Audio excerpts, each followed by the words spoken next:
सभी बच्चों का संस्कृत की कक्षा में स्वागत है, छठी कक्षा की। तो आज हम पहला पाठ शुरू कर रहे हैं बेटे। संस्कृत आपके लिए अधिकतर बच्चों के लिए एक नया विषय होगा, नया सब्जेक्ट होगा, जिसको मैं आपके लिए बहुत इजी बना के, बहुत आसान बना के बेटा सिखाने की कोशिश करूंगी। लेकिन फिर भी अगर आपको कोई परेशानी है तो आप लोग मुझसे कमेंट सेक्शन में पूछ सकते हैं।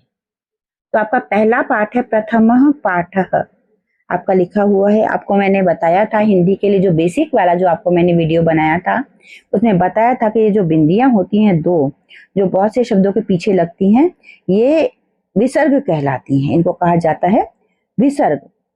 ये विसर्ग कहलाती हैं बेटा, है ना। तो विसर्ग क्या होते हैं? जिनकी वजह से आवाज आती है आधे ह की। प्रथमः पाठः, ये आपका इसका मतलब हो गया पहला पाठ। वयम वर्णमालाम पठामः, वयम का मतलब हम सब, ये होता है अहम आवाम वयम। अहम का मतलब एक, मैं, वयम अवाम का मतलब हम दोनों, और वयम का मतलब हम सब। तो वयम का मतलब होता है हम सब। वर्णमालाम, वर्णमालाम का मतलब वर्णमाला को। वर्णमालाम ऊपर बिंदी लग गई या फिर आप माल लगा के उसमें नीचे हलंत लगा देते हैं, तो इसका मतलब होता है वर्णमालाम पठामा। ये आपको मैं बता दूं एक बार बेटा, ये पठामा है ना, ये अभी आ जाएगा बेटे। तो वयम वर्णमालाम पठामः का मतलब हो गया कि हम सब वर्णमाला को पढ़ते हैं। आओ वर्णमाला को पढ़ें हम लोग। ये बात आपको यहाँ पर सीधे सीधे एक तरीके से कही गई है। तो यहाँ पर आप लोग पढ़ेंगे वर्णाः। वर्ण किसे कहते हैं? आपको हिंदी बेटा आपने पढ़ी है, आपको पता होगा। आपने वर्ण से ही शुरुआत की होगी छोटी क्लास में, जब आपने पढ़ना शुरू किया होगा। अ से अनार, बड़े आ से आम, ई से इमली, बड़ी ई से ईख, उसे उल्लू, ऊ से ऊन, ए से एड़ी, री से ऋषि, ये सब आपने पढ़े होंगे। ये सब वर्ण कहलाते हैं। वर्णा द्विविधा भवन्ति, मतलब वर्ण दो प्रकार के होते हैं। स्वराः व्यंजनानि च, च का मतलब होता है और। आपको कंफ्यूज नहीं होता है, होना है। च का मतलब होता है और। तो स्वराः का मतलब स्वर दो प्रकार के होते हैं, वर्ण दो प्रकार के होते हैं, स्वर और व्यंजन। अब इनमें से हम स्वर पढ़ेंगे, उसके बाद व्यंजन पढ़ेंगे। हिंदी में आपने पढ़े होंगे बेटा, जिन्हें इंग्लिश में वॉवल कहा जाता है, वो सब हिंदी में स्वर होते हैं। बेशक इंग्लिश में 5 होते हैं, हिंदी में ज्यादा होते हैं। तो पहले हम स्वर पढ़ेंगे। यहाँ पर स्वर क्या होते हैं, स्वर किसे कहते हैं, उनके बारे में पढ़ेंगे। तो स्वर जो होते हैं उनको हम स्वतंत्र रूप से बोल सकते हैं। अपने मुंह में हम लोग कभी भी आवाज निकाल के बोल सकते हैं। उसके लिए हमें किसी और वर्ण की जरूरत नहीं होती। जैसे अ, आ, ई, उ, ए, आई, ओ, औ, अंग, ये सारे के सारे स्वर होते हैं बेटा। तो स्वर दो तरह के होते हैं, एक होते हैं ह्रस्व स्वर और एक होते हैं दीर्घ स्वर। ये आपको कंफ्यूज नहीं होना है बिल्कुल भी। एक होते हैं ह्रस्व स्वर और एक होते हैं दीर्घ स्वर, ये आपको ध्यान रखने हैं। ह्रस्व स्वर कौन से होते हैं? जिनमें बोलने में कम टाइम लगता है, और दीर्घ स्वर होते हैं जिनको बोलने में ज्यादा टाइम लगता है। तो ह्रस्व स्वर कौन से होंगे? अ, इ, उ, रि, र, ये सब हो गए ह्रस्व स्वर। आ, ई, उ, री, ये हो गए दीर्घ स्वर। तो कौन कौन से ह्रस्व स्वर होते हैं, कौन से दीर्घ स्वर होते हैं, ये आपको ध्यान रखना है कोई बेटे। इसके अगर ध्यान नहीं रखोगे तो आपको बेटा परेशानी हो जाएगी, इसलिए आपको ध्यान रखने पड़ेंगे। तो ह्रस्व स्वर होते हैं अ, जैसे अ ह्रस्व स्वर है, इसमें बोलने में कम टाइम लग रहा है, लेकिन आ बोलने में हमको डबल टाइम लग रहा है, तो ये हो गया दीर्घ स्वर। तो अ ह्रस्व स्वर है, आ दीर्घ स्वर है, इ ह्रस्व स्वर है और ई दीर्घ स्वर है, उ ह्रस्व स्वर है, उ दीर्घ स्वर है, रि ह्रस्व स्वर है, री दीर्घ स्वर है, र ह्रस्व स्वर है, इसका दीर्घ स्वर कोई होता नहीं है। तो अ, आ, ई, इनके डिफरेंस आप समझ रहे होंगे बेटा। ये सबके सब ह्रस्व स्वर और दीर्घ स्वर होते हैं। अ, इ, उ, री, ये सबके सब ह्रस्व स्वर हैं, और आ, ई, उ, री, ये सबके सब दीर्घ स्वर हैं। इसके बाद हम पढ़ेंगे संध्या अक्षरों के बारे में। ये भी स्वर ही होते हैं। ए, ऐ, ओ, औ, इनको संध्या अक्षर कहा जाता है क्योंकि ये संधि से बनते हैं। ए, ऐ, ओ, औ को संधि अक्षर कहा जाता है, ये आपको ध्यान रखना होगा बेटे।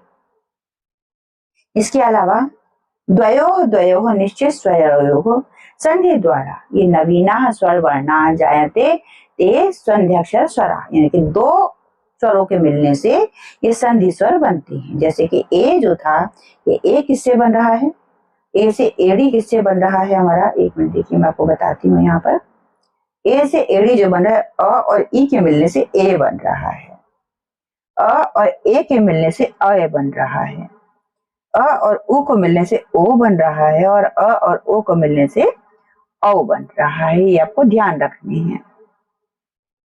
अब अनुनासिक स्वर होते हैं जिनको बोलने में हमें नाक का सहारा लेना होता है, इन्हें अनुनासिक स्वर कहा जाता है।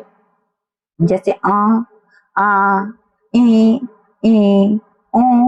ऊ, री, र, ए, ऐ, ओ, औ, ये सारे के सारे अनुनासिक स्वर कहलाते हैं, जिनको बोलने के लिए आवाज हमारी नाक से आ रही होती है। तो आई होप आपको स्वर अच्छी तरह समझ में आ गए होंगे बेटे। स्वरों में कहीं किसी को कुछ डाउट हो तो आप लोग पूछ सकते हैं। इसके बाद है व्यंजनानी यानी कि व्यंजन। तो व्यंजनानाम उच्चारणे कस्यचित् स्वरस्य सहायतावश्यं भवति। ये किस तरीके से स्वर शब्द बनते हैं बेटा, इनके मैं रूप और धातु रूप आपको करवा दूंगी। उन वीडियोस को आप जरूर देख लीजिएगा बेटा, उससे आपको संस्कृत पढ़ना बहुत आसान हो जाएगा।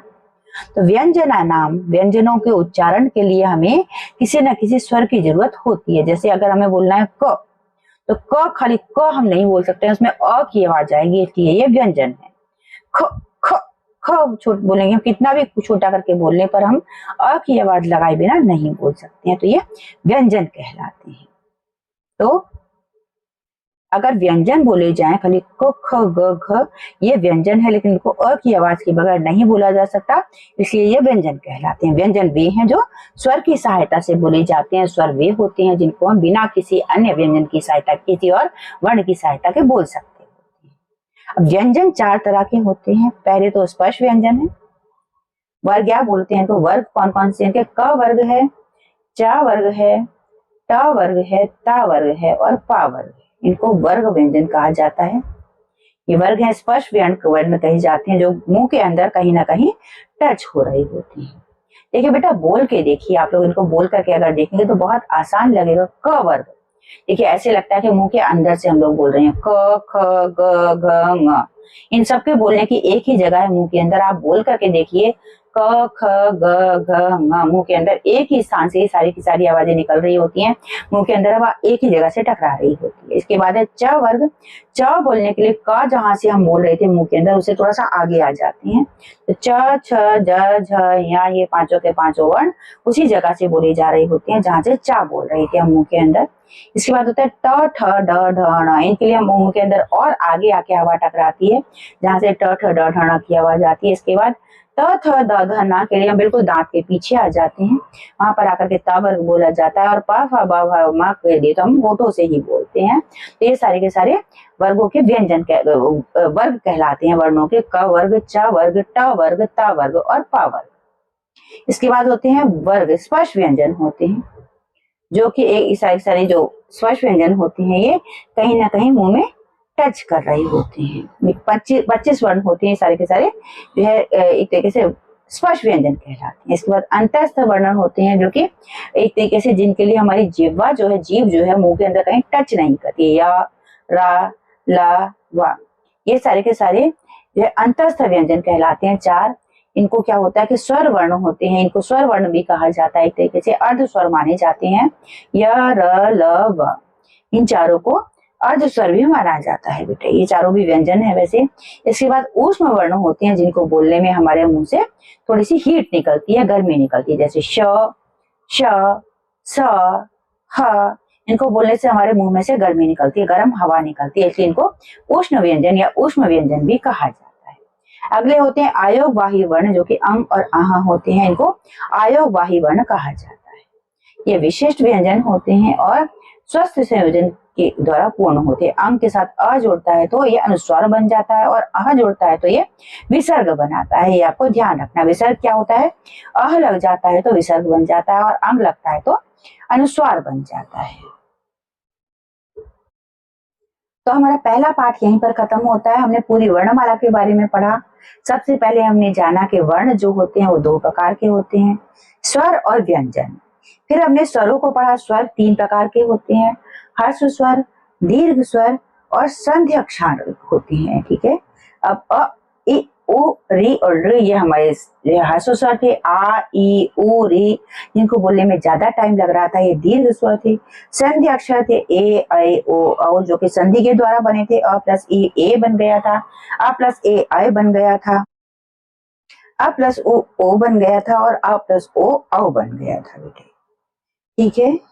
इसके बाद अनुनासिक स्वर हमने पढ़े थे, अ आ, ये हम नाक से आवाज निकलती है। फिर हमने व्यंजन पढ़े थे, क्या होते हैं व्यंजन, जो कि बिना स्वरों की सहायता के नहीं बोले जा सकते, वो सब व्यंजन कहलाते हैं। व्यंजन 4 तरह के थे। पहला तो हमारे पास वर्ग व्यंजन थे, क वर्ग, च वर्ग, ट वर्ग, ता वर्ग और प वर्ग। इनको हमने बोल करके देखा था, मुंह के अंदर से आवाज शुरू होनी होती है क वर्ग की, फिर धीरे धीरे करके ये सारे के सारे वर्ग जुबान पे हमारी होठों तक आ जाते हैं। इसके बाद स्पर्श व्यंजन हमने पढ़े थे। फिर अंतस्थ व्यंजन हमने पढ़े थे, ये य र ला व थे। इसके बाद ऊष्म वर्ण हमने पढ़े थे, श श स ह, और अयोगवाही वर्ण पढ़े थे, अंग और आह। ये सारे के सारे हमने पढ़ लिए। और उसके बाद हमारी यहाँ पर क्या है कि बेटा अभ्यास कार्य शुरू हो जाएगा, इसको हम अगले वीडियो में करेंगे। इतने आप लोग इसको समझते रहिए। कुछ डाउट हो तो आप लोग कमेंट सेक्शन में पूछ सकते हैं बेटा। और चैनल अगर आपने अभी तक सब्सक्राइब नहीं किया है तो आप कर लीजिए। Have a great day ahead. जय हिंद, जय भारत।